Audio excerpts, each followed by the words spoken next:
Welcome to Overtime the Podcast, a show dedicated to all things watches, with a special love for micro brands and their affordable range. I'm your host Parea, and some of you might know me as Kinda Average Watches. Join me as we explore new releases, share tips on building your collection, and put in some overtime with hands-on reviews of the latest watches. Whether you're a bit of a pro or you're just getting into the hobby, this podcast will keep you entertained with great stories from the people in the industry, casual conversations, and guest hosts who bring their own unique perspectives. Let's get started.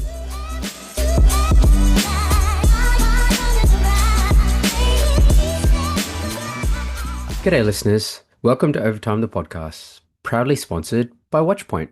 Hope everyone's had a great weekend. It's been a pretty hectic one for me. Weekend. Fighting a bit of sickness, myself and the family, and still recovering from an injured wrist, which means not a lot of watch wearing, unfortunately, which has actually made me think, do I actually need as big of a collection? And then I stopped very quickly in my tracks and went, yeah, yes I do. I love watches too much. Anyway, before I carry on too much, I'll do a quick wrist check. I don't have anything on my wrist, as I said. Got a splint on my watch wearing wrist at the moment, but I did check out something pretty cool. So a friend of the podcast, of course, Watching James, had this watch. It's a Tool Watch Co. Rally. It's a 38 millimeter chronograph from the brand Tool Watch Co.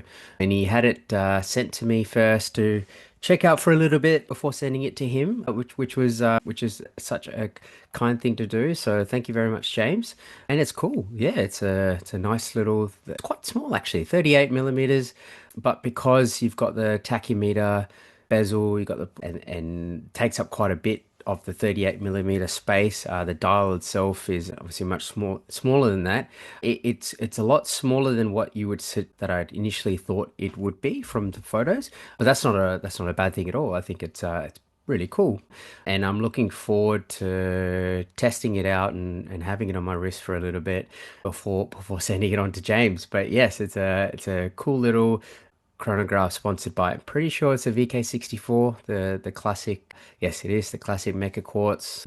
Pretty cool dimensions as well, 46 and a 4 mil lug to lug and 20 mil lug width, and it comes with a really nice rally style leather strap as well. So yeah, anyway, pretty cool. I'll put it in the show notes, so if anyone's curious, you can check it out.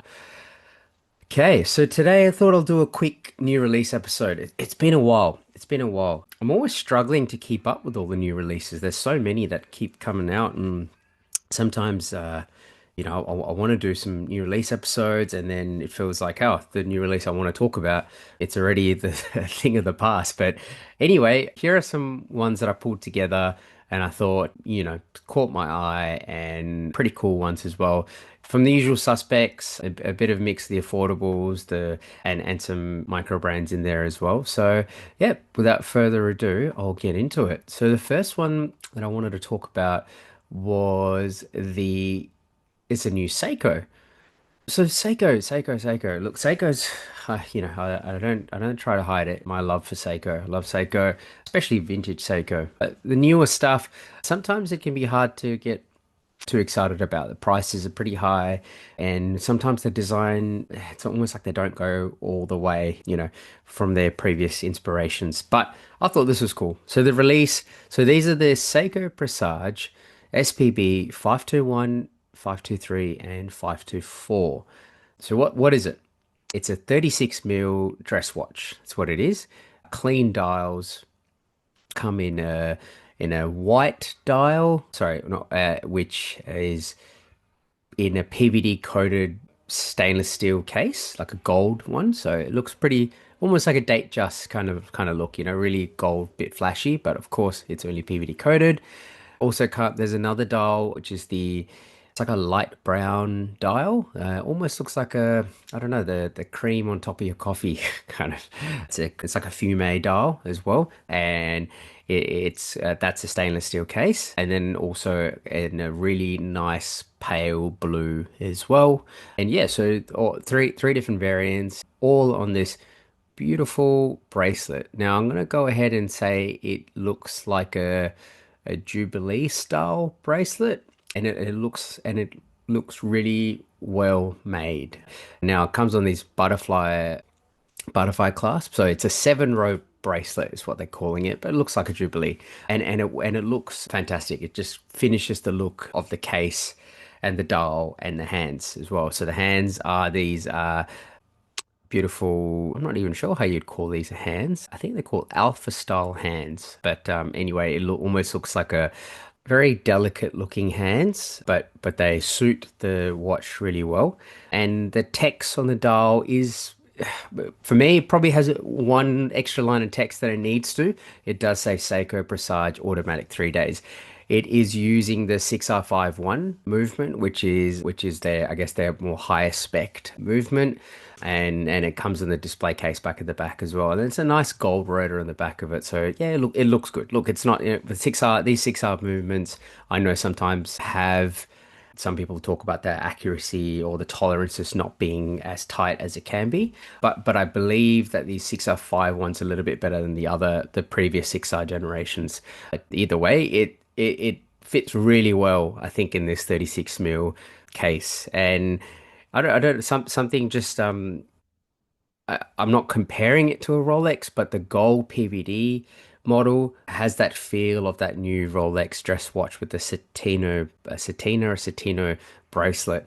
And yeah, it has a similar feel to it. Obviously, two very different watches. But I think if you want a nice, dressy, vintage Seiko, but in a modern package, this would be it. I mean, it is only 100-meter water resistance, but hey, it's a Garter watch. I would probably think it's a very dressy piece, but yes, it definitely looks very much like like a Lord Matic or a Lord Marvel from back in the day, but in a new package, in a modern package. So yeah, I reckon it's great. I reckon it looks great. The price of this model, so it's about 1,050 euros.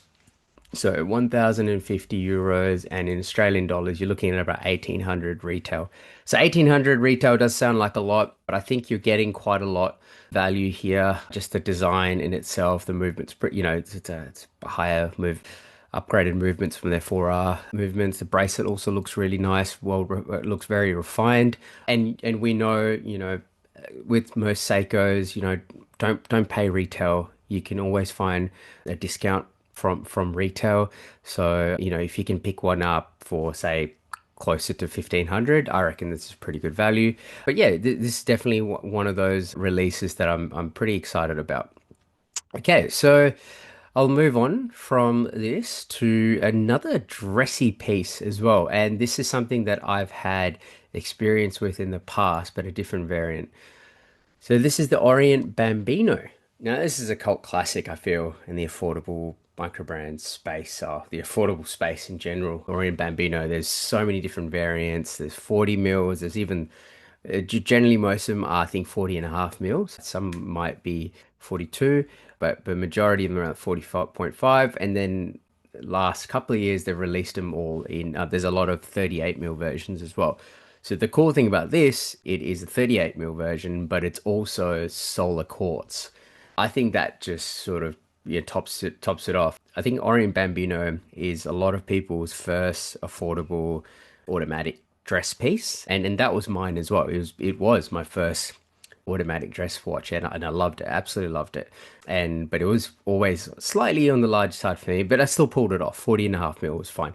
So this is great size, 38 mil, and the added bonus of solar. I really like having solar on a dress watch. It feels very, as I usually when I see solar watches, it's always in a field watch like a G-Shock, or even, I like, for example, off the top of my head, RZE have so I think they have a solar watch. Maybe am I getting mixed up there? Yes, they do. The Urbanist, which is, yeah, a recent field watch that I did see with a solar movement in it, and yeah, it's cool. I mean, even I think Tag Heuer's got solar movements in their sort of, and it all feels very more for the Thule watch. So having a solar movement in a dress watch is cool.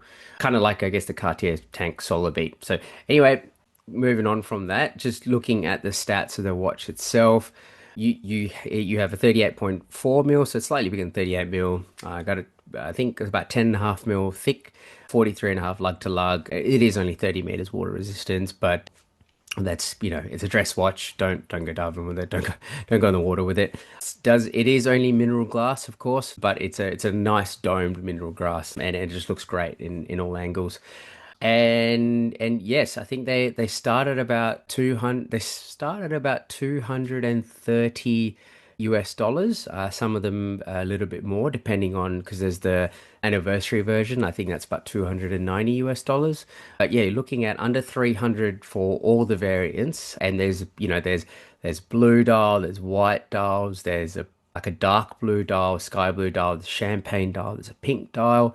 And then there's the anniversary editions, which have the Orient logo in like I guess a cursive script as well. So I don't think you can go wrong with this. It's beautiful, and it's ones with date windows and ones without date windows, and yeah, you literally you have a version for anyone basically. So yeah, I think these are definitely one for someone that's getting into watches and would like something dressy but obviously not paying too much money. I reckon this is definitely a great option. Okay, I'll move on from the big brands, Seiko and Orient. We'll move on to the next brand, which is a micro brand, a Kickstarter brand actually, or it is a micro brand that is releasing their watch in Kickstarter. So I hope I'm saying the name right. It's the Parea watch. So Parea Watch is a brand that's based in Australia, I believe Sydney, Australia, and they're releasing their first ever watch. It's called the Parea Sector. Now, I stumbled upon this on a forum and actually just shot a message, say, hey, your stuff looks great, and yes, it seems like a really nice guy as well, the guy owner, and he mentioned that their Kickstarter is happening soon. So before I get into the watch itself, I better have the date ready. I think the Kickstarter is going live on the 25th of June. So yeah, I'll go back to the watch itself. So what is it? So it's a sector dial, hence the name Parea Sector. I I really like sector dials. Sector dials just it's very much a vintagey inspired thing. Like I love seeing, the vintage Omega sector dials, the Longines sector dials, and I feel like sector dials in the sort of affordable micro brand space is few and far between. There are some of the really nicer, I guess, a bit more upmarket micro brands that do sector dials as well. Did see it's a fairer sector dial, which is really nice. But it's nice to see it in the more affordable range. But anyway, coming back to the watch itself, it is a stunner, and it comes in variety of colors. It's a 39 mil case, so I think it's a nice middle ground for most people. And the dial, of course, sector dial in the outer section of the dial, you've got like a CNC gear. I believe that's what you'd call it. I guess is the CNC gear shape, but it's like a circular gear shape. So it's a concentric circular gear shape, goes around the outside, and on the inside, it's like a texture on the inside, and it's like a granular texture. And the numbers itself, the Arabic numbers are raised hour markers and the crosshair as well, which is awesome. And there's a good coating of Luminova BGW9 on the hour markers, on the crosshair, and of course on the syringe hands as well. So it looks really cool. There's some cool shots there. There's also some cool in colors. Like I said, there's like a plum, there's a green, there's a blue, there's an orange, there's a black. There's one for everyone, and it's powered by the Miyota 9309, which is a great movement, high beat, and it comes with a nice sapphire case back with a custom rotor. So yeah, look, there's a lot of specs in here, and also it looks different from, guess, the usual first brand offering that a lot of, I guess, newly formed brands offer, and it really stands out in that case. And it of course comes with a 20 mil lug width as well, and they've got a nice German leather straps they're including as well. I think there's a calf skin which matches with the color dial, and then like a nice soft gray suede as well, which is pretty cool. Yeah, and of course I must talk about the price. I believe the early bird pricing is 399 US dollars. So under 500 US dollars, you're getting a lot of value here.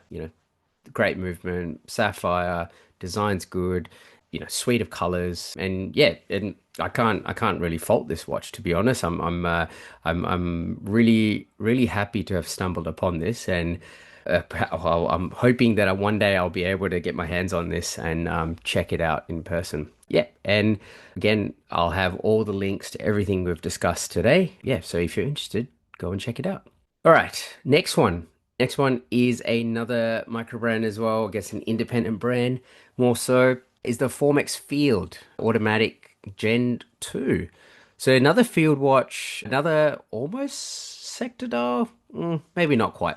Anyway, it does have a similar feel of an inner and outer dial, and it is a field watch, of course, and it's titanium. It's a Gen 2, so it's a bit refined now. I think the first one was a bit big. I think it was 41 mil. This is 40 mil, and in saying that, it still has a nice size to it. 40 mil, 48 mil lug to lug, and 10.5 mil height. So I think it's a nice sweet spot for most people. I love a titanium watch. Having more titanium watches out there, different options is fantastic. And this one comes with a hardness coating on it as well. I think it's 900 Victor scale and hardness coating, which is awesome. I mean, titanium itself is super hardy in a sense that it's light and you can sort of, I'm pretty sure you can bash it around, and there's all these like erasers. So I was talking to a mate who mentioned that there's these sand erasers that you can use to try and like basically rub off superficial scratches, etc. So I haven't seen it in person how it works, but apparently it works really well. Anyway, going back to the watch itself. So it does come with a fully sand blasted finish as well, which makes it look super cool. And of course, field watch and outdoorsy watch is rated to 150 meters water resistance. So the dial is a sandwich style dial. So it's recessed, and the numerals itself are stencil cut. So it's cool. It's nice to see a sandwich style in a field watch, and of course the nice blue BGW9 loom as well. So it looks awesome. Three different colors. You have like a salmon color, almost like a salmon orange color. I'm not sure what they're calling it. They're calling it a coho salmon, a nice ice blue color as well, and a basalt gray. So yeah, and they're pretty cool field watches, and they come with a nice nylon Velcro strap, which is cool. They look very utilitarian, and they do have. I'm pretty sure they've also got a leather strap as well, and quick change, of course, like they always do. And it comes with the clasp, which comes with their fine adjustment deploying clasp. I mean, if you haven't used one of these before, it's awesome. Like Formex's technology is really cool. I've had hands on in a Formex Essence 39, and the butterfly clasp has micro adjust on it, and also on the rubber strap, it also has like a fine adjustment on the deployment clasp, which is exactly what's in here as well. So it's yeah, super cool. If you're not used to having that, and then once you start using it, it's almost like looking at other watches. You're like, oh man, why can't all watches have that? But of course, all this tech and the name and all the cool features does come with a bit of a price. You're looking at 795 US dollars on the nylon strap and 945 US dollars on the leather strap with the carbon clasp. So yeah, you're looking at that's just a quick check for an Australian dollars. You're looking at nearly 1,500 Aussie dollars for that brand new, but you're getting some pretty cool design and some pretty cool specs as well. Yep, so go check it out. It's definitely different to their essence and their reef, which is more, I feel a bit more shiny, so to speak. It's more dressy, I feel the essence. This is very much like a tool watch. If you're into microbrand and independent watches, which you clearly are as you're listening to this podcast, you gotta check out Watchpoint. Watchpoint is the newest destination in Melbourne, Australia for microbrand and independent watches. But it's more than just a brick and mortar store. It's a hub for watch enthusiasts. Come check out brands such as HZ, Bazel, Second Hour, RZE, and Monbray, and other exciting watches you won't find anywhere else. Watchpoint is also your go-to website for buying said watches, exploring microbrand profiles, discovering new releases, and staying informed with editorials, industry insights, and buying guides. So if you're keen on trying out your favorite microbrand watches, drop into Shop 304, Level 3, the Block Arcade on Collins Street, or visit watchpoint.com.au or check them out on Instagram at watchpoint.au for more. Okay, last one to round off today's new releases is the Heron Mirabel GMT. So Heron's a brand I was lucky to handle their dive watch. I think it was near the start of the year. It was the Heron Mariner, and I had the Ghost edition. Super cool dive watch. It's fully specced out, and it wore really well. I was super impressed by it. So when I saw the teasers for this, I was like, "Oh, this is cool!" Like, I'm really keen to check out what they do here because from the teasers, it was like it's going to be a GMT, and it is a GMT, and it's a fantastic GMT. It just looks like a sporty yet really dressy looking GMT. I mean, it comes with three options.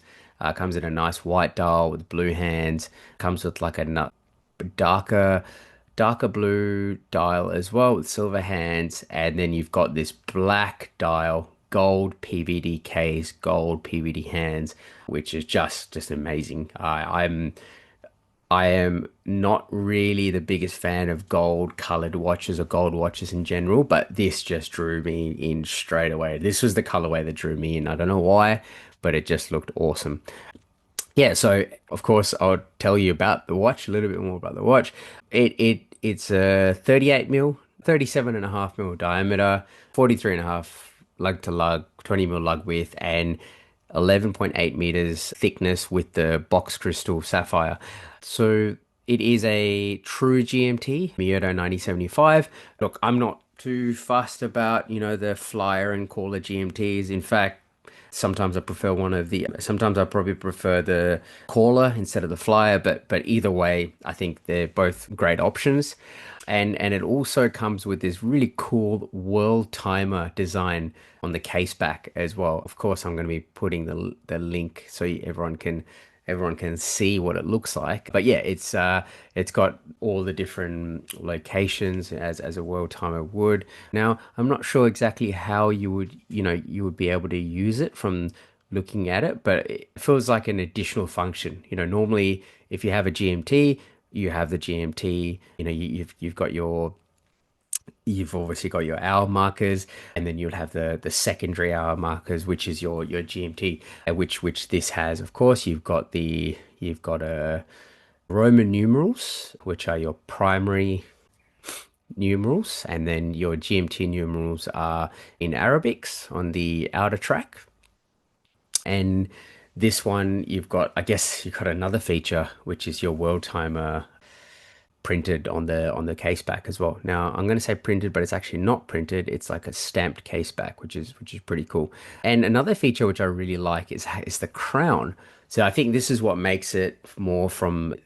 pushes it into a dressy category. So it comes with like a pilot style crown, with a cabochon on it, which is very very Cartier. But it's really cool. It just goes really well with the watch. I can't fault them using this. Initially, if you said, here's a GMT with a cabochon on it, for me, I'll just go, it's a Cartier. It has to be Cartier. But this one is, yeah, it's not. It's definitely it's made its own, I think. So yeah, I really like it. And sorry, I mentioned before there was three colors, actually four colorways. There is also a brown colorway as well, which is very interesting. It's like The brown is very, it's like three shades almost. There's a shade in the middle, which is the sector in the center of the dial, and then you have where the Roman numerals are, which looks like a nice gradient on that dial, on that part portion of the dial. And then you've got the minute track, and then outside of the minute track, you've got your GMT hands as well, which is a different color. So almost looks like two different colors used very well, almost three different colors. So yeah, I'm all here for it.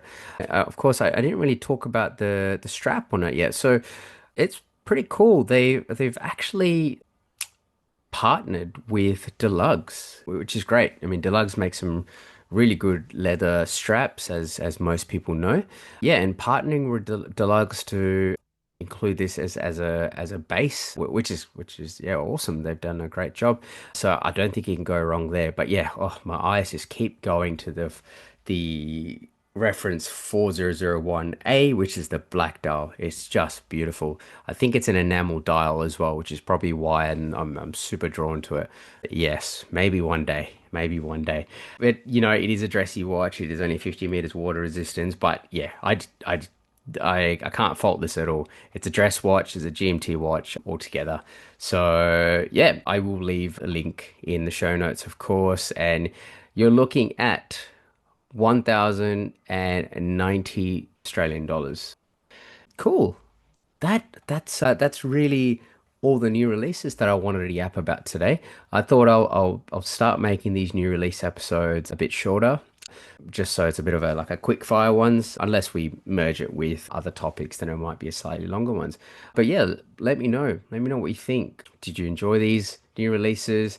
What are your thoughts on them? I'd be very excited to know. And where you can let me know is, of course, via Instagram.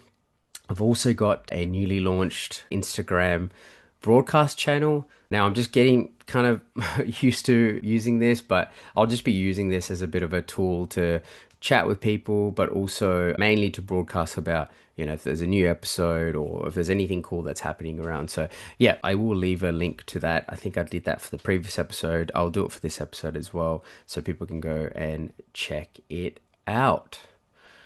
All right. Of course, something interesting. I saw this post about someone talking about basically how do people clean their watches. Now, when I buy a watch secondhand, I I try, yeah, depending on obviously how old it is and what it is. I usually take the bracelet off and give the bracelet a bit of a clean under maybe some water and a bit of hot water and some soap.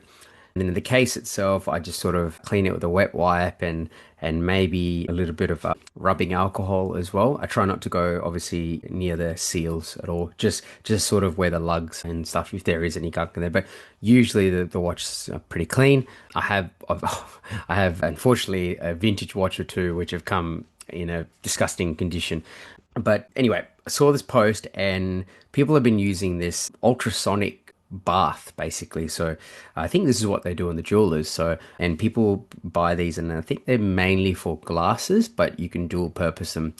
And they've been putting them in there and they've been putting denture tablets. So they do tablets to clean your dentures and they chuck them in there, run it through once or twice or sometimes even three times, depending how gross it is, and it comes out sparkling clean. The bracelets come out sparkling clean. Obviously, I don't think they put the case in the actual watch itself in there, but I think actually no, they did with the dive watch, I think so. But anyway, it makes such a big difference, especially the bracelets looked. My God, they looked so much better. But yeah, I haven't really had to go to that lengths. I guess my watches aren't that dirty, or even the vintage watches I managed to just clean them with hot soapy water. But I'm definitely very keen to try it out. Yeah, I'll be so interested in how people clean their watches. It's definitely definitely something that I don't really think much about. But yeah, that post really made me really think. I will try and find the link to the post so people can check it out. But either way, it'd be very interesting to know what the listeners' thoughts are on this. All right. That's the end of the episode. Quick one today, like I said. We'll be back with more regular scheduled programming soon enough. The next episode to be released is a interview with someone that is not from a brand, which that's as much as I'll give. Anyway, if there's nothing else, we'll leave it right there. Cheers. Thank you for listening to Overtime the Podcast. I hope you enjoyed the episode. You can find us on our Instagram at Overtime the Podcast, at Kinda Average Watches, or flick me an email on overtimethepod@gmail.com. I appreciate your support and value your feedback. If you have any questions, suggestions, or topics that you would like the podcast to cover in the future, please hit us up. Until next time.